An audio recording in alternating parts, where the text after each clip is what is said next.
Hello, I'm Nancy Vickers, and I have spent much of my adult life teaching Dante, most recently, officially, at Bryn College. And Kenneth?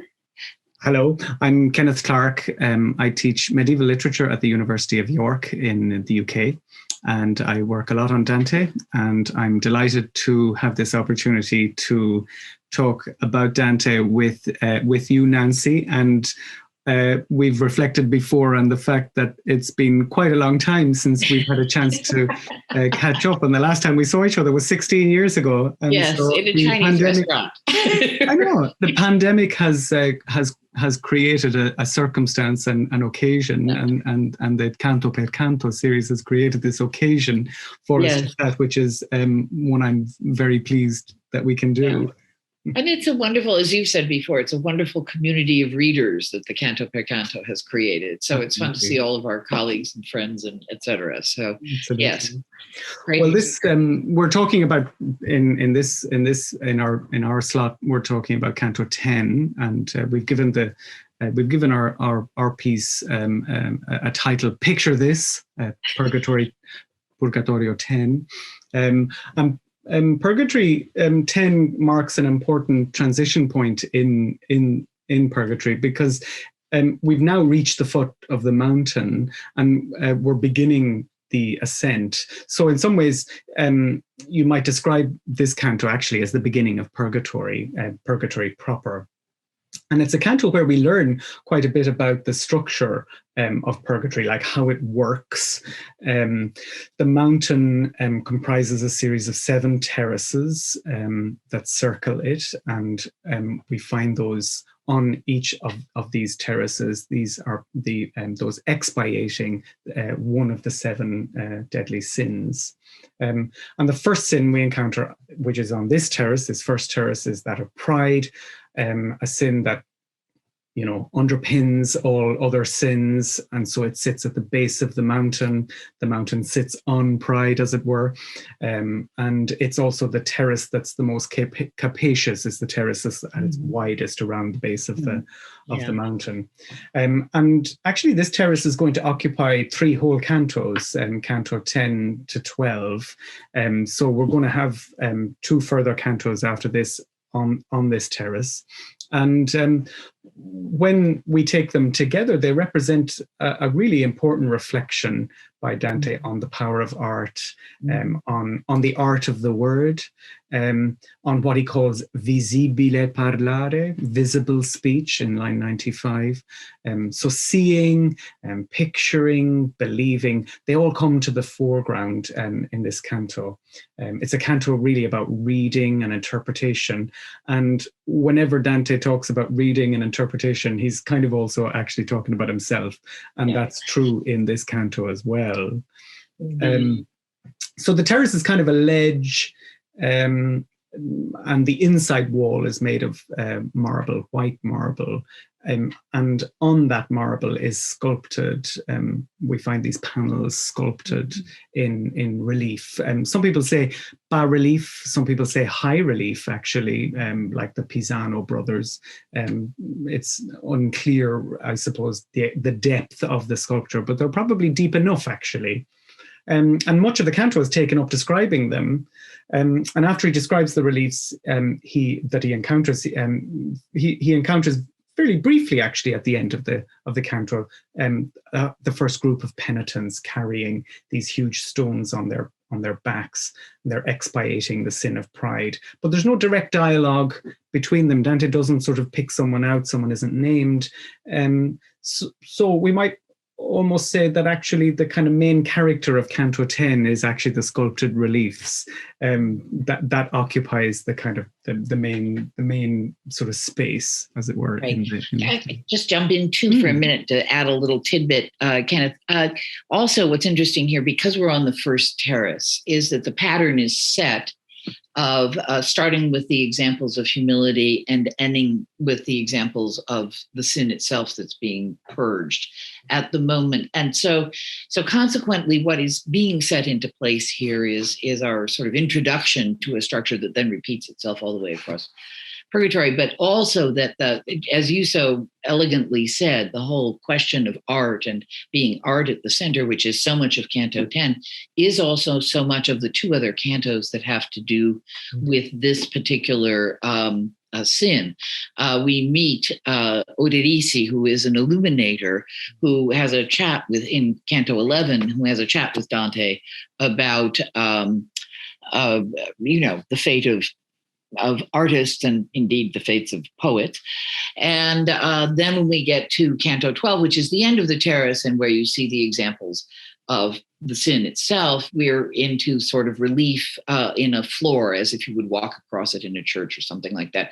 So that this artistic theme or the art theme moves across the entire terrace of Pride, which is very suggestive and worth a lot of thinking, I think. Yeah, no, absolutely. It's very intense, actually, when you think about 3 whole cantos kind of given over. I mean, and a triplicate, and the number 3 is always such an important number for Dante. Right. And so in a sense, it's kind of a triptych in a sense, which in itself is another artistic kind of metaphor, I suppose, for the way that Dante's kind of exploring this theme and beginning to talk about pride. And of course, pride and art are connected, deeply connected. Dante doesn't have a shortage of it. And Dante doesn't have a shortage of it. And indeed, he says that this is a terrace he's going to be on. He says, this is a problem. This is a sin. I'll be doing some time. that I do. I'm going to be doing some time here. So he's kind of also, interestingly, kind of proleptically putting himself back into this space that he has created, that he writes. He's sort of proleptically looking ahead, which is a very kind of also a very interesting kind of technique and an interesting dynamic. Well, there are 3 scenes, three scenes on the ledge here. So again, another triptych, actually. One is drawn from the New Testament, one is drawn from the Old Testament, and one is drawn from pagan antiquity. We see firstly the Annunciation, then we see David dancing before the Ark of the Covenant, and finally we see the Emperor Trajan before the poor widow who appeals for justice. Well, the idea is that these scenes offer the penitents an opportunity for contemplation, an exemplum, as it were, of the opposite of their sin. So these are exempla of humility. The aim is thus to prompt or provoke a mimetic reaction, an imitation of humility on the part of the penitents. So these are scenes that are intended to be read. In other words, they're intended to be read and understood. Right. And I suppose what's really striking is that, and what strikes Dante immediately is how realistic they are, how vividly realistic they are. And it's something that's captured the imagination of readers, I think, for generations. Dante says again and again that he can't believe that these marble figures are marble. His senses are sort of overwhelmed by what he's seeing. Yes. So you can see kind of, art, artistic skill, artistic quality, all these things are coming into the thematics of bringing the work to life, basically. Bringing the work to life, and hearing and smelling and seeing them almost move, really, is sort of what's kind of emerging. The Annunciation scene, very famous scene, an extremely familiar scene, really, for a medieval reader, a scene that they would be seeing again and again in a religious context, not just, of course, in a church context, but also in a home context as well, in a domestic devotion context. So drawn from the first Gospel, the first chapter of Luke's Gospel, and the angel Gabriel appears to the Virgin Mary, announcing that she will bear a child, the Son of God. And Dante can hear he can actually hear. It's as if he could hear the word uttered by Gabriel, Ave, greeting, hello, and then the humble acceptance of Mary. She says, behold the handmaiden of the Lord. And he can almost hear this exchange, and of course, this is an exchange that's often written on painted panels. On paintings, yes. I've always thought about those Sienese paintings with the phrases in them. Also, the Ave moment is just so extraordinary here, because this is the point at which people move into having sinned no longer.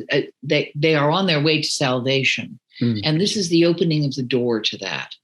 And so that the first moment is literally that, keeps returning to the Eva Ave play of reversals, and this is the Eva Ave moment. This is the moment where the door is opened. So it's really quite powerful as a choice for the first image.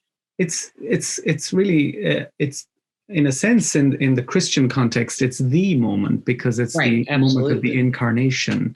It's the transformative moment, the move from the old covenant to the new covenant. It's that which changes everything, really. So it's kind of a very powerful, very pregnant. I mean, pregno indeed is one of the. It's a pregnant moment, really. It's in that kind of. In that theological sense. The second scene is David dancing before the ark, slightly, I suppose, a kind of a slightly unusual scene, really, a kind of a comic scene in Second Samuel or Second Kings in the Vulgate. And here, you have a king willing to humble himself in reverent celebration before the throne of the Lord. And it's quite a complex scene, because it's kind of humans and animals are being represented. So the oxen who are drawing the cart are kind of there. And Dante says he can smell the incense that's burning in sacred rite in front of the ark. He can smell the incense, and he says his senses say yes and no. Yes and no, both. Both work. So I suppose in many ways, actually, an Old Testament and a New Testament is not unusual. You'd see that kind of thing on the entrance to any medieval cathedral will have Old Testament and New Testament scenes on the way in. So that's very typical. But really, Dante goes a step further, and he sort of triangulates the view. He triangulates his narrative with Trajan. With Trajan, right. So I will dive in on Trajan.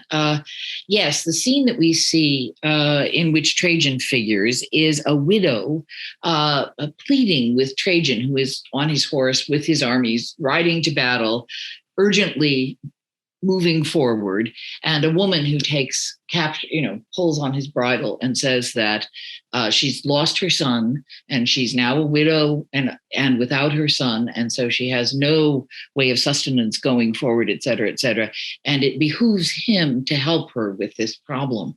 And so consequently, they get into a really intense dialogue with one another, and here the dialogue really does sort of jump off the page. It becomes more and more rapid. The sort of interstices of he said, she said get shorter and shorter. So it is a very lively dialogue. Now, what we need to take into consideration in thinking about this one, there's so many things to take into consideration, and this is the moment that Dante closes with thinking about visible speech, because they literally so come to life in this exchange. But the dialogue is actually lifted. It comes from the Lives of Gregory, and then documents or volumes that subsequently picked up on things that were recounted in the Lives of Gregory. And if you go into those Lives of Gregory, you will see this dialogue almost verbatim. So in Dante's world, the reader or the listener would have, in some probability, recognized that dialogue. And what's so intriguing about the recognition of that, because remember, Dante says at the beginning of this was, Gregory's great victory, his gran vittoria, had to do with Trajan. So part of the miracle of this moment is that this is the great victory of a pope. So what could that possibly be about? And so I'm just going to say a couple words on that. What it's about, also from the same lives of Gregory, from which we have taken the dialogue. In those lives, though Dante doesn't go into it in detail, there is a moment in which Gregory, on his way to Old St. Peter's, walks across the Forum of Trajan.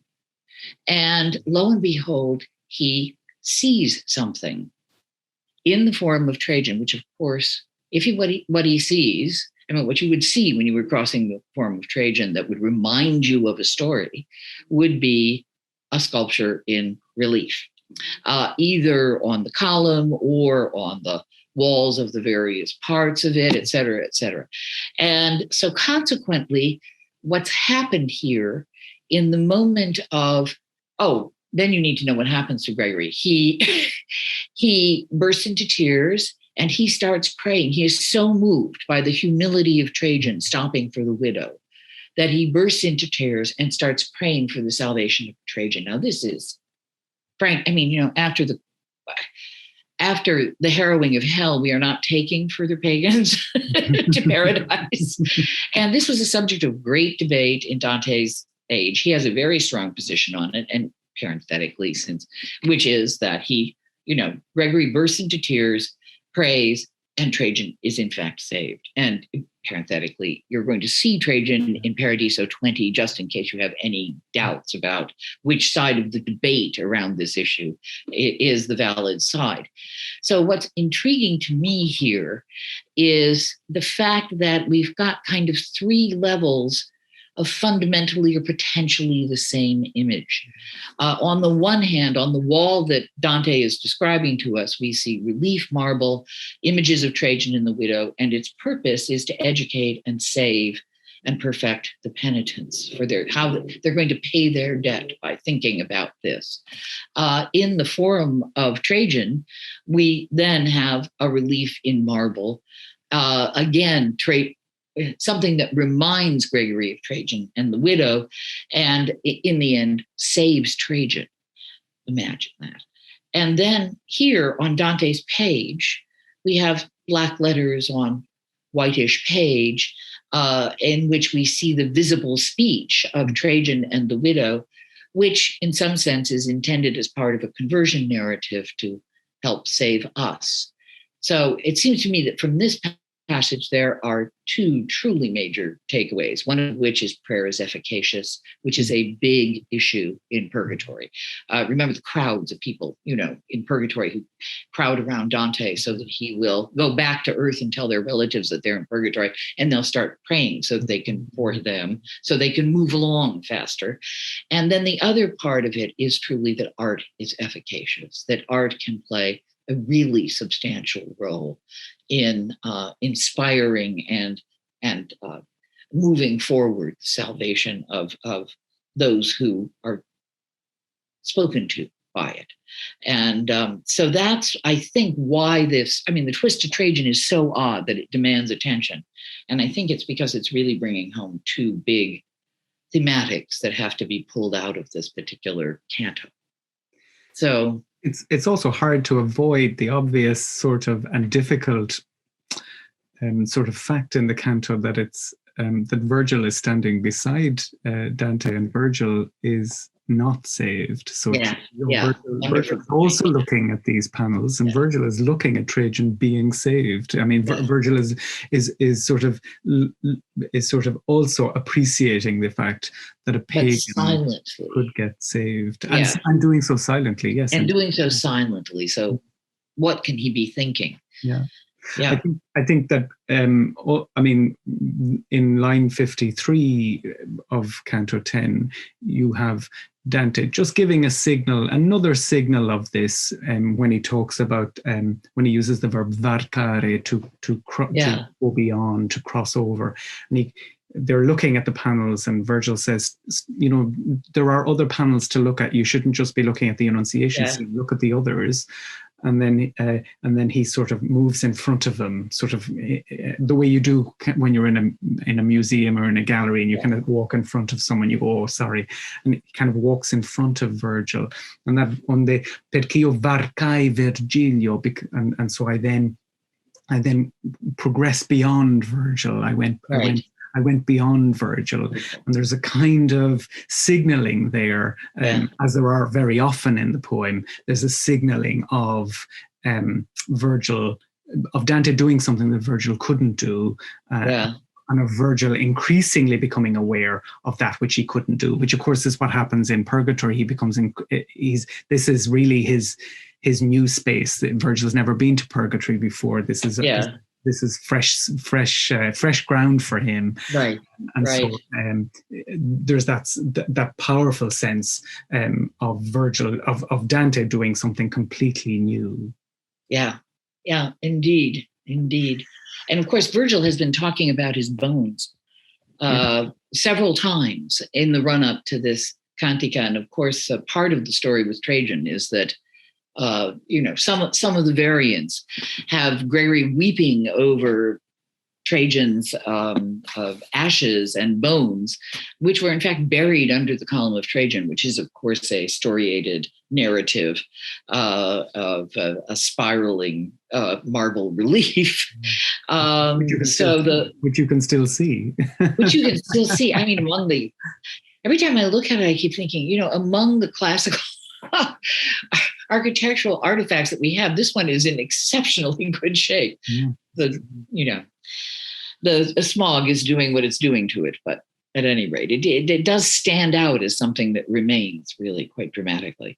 As indeed does the comedy. Perhaps that might be a good note to end on. I feel, as is always the case with Dante, I feel like we've only just had a chance to almost scratch the surface. Like, we could do this for like hours and hours, and I hope we do have many further conversations about this. But I think that that sense of art and the power of art and the power of the poem that one holds in one's hands remains such a vivid thing. I think for me, a vivid dimension of this, and something that Purgatory 10 is kind of always reinforces and emphasizes and reminds me of. Yes, indeed. Well, with that, this was really fun. We'll have to do it again. Yeah, let's. So it's great to see you, and I will let's catch up again soon, and let's keep reading Dante all together. Yes.